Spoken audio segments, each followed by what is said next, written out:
আপনিও কি ভাবেন একবার ভগবানের দর্শন পেলেই কি সব ঠিক হয়ে যাবে?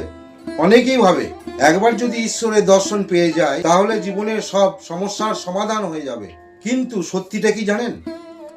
দুর্যোধন তো শ্রীকৃষ্ণকে বহুবার দেখেছিল, কথাও বলেছিল, এমনকি যুদ্ধে একসঙ্গে অংশগ্রহণও করেছিল।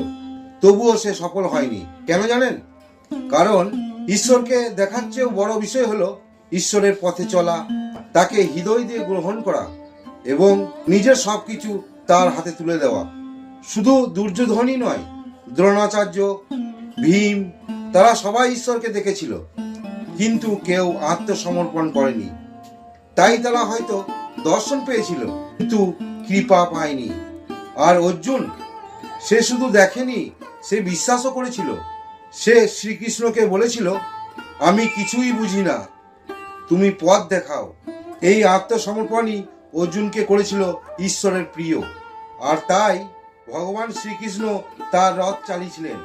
ঈশ্বরের দর্শনের চেয়েও বড় জিনিস হলো ঈশ্বরের প্রতি প্রেম, বিশ্বাস এবং সম্পূর্ণ আত্মসমর্পণ।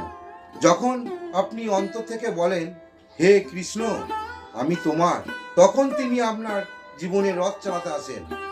সেই প্রেম, সেই দর্শন অর্জন করতে হবে যেটা অর্জুন পেয়েছিল, যে দর্শন কোটি কোটি বছর তপস্যা করেও দেবতারা পায়নি, তা অর্জুন পেয়েছিল কেবল আত্মসমর্পণের কারণে।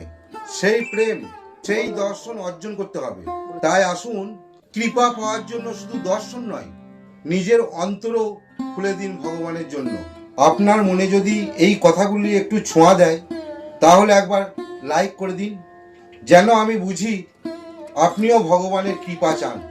কমেন্টে লিখে জানান আপনি কবে প্রথম অনুভব করেছিলেন যে ঈশ্বর আপনার সঙ্গেই আছে। আর এমন একজনের সাথে শেয়ার করুন যার জীবনে এই গল্পটা শান্তি এনে দিতে পারে। জয় শ্রীকৃষ্ণ।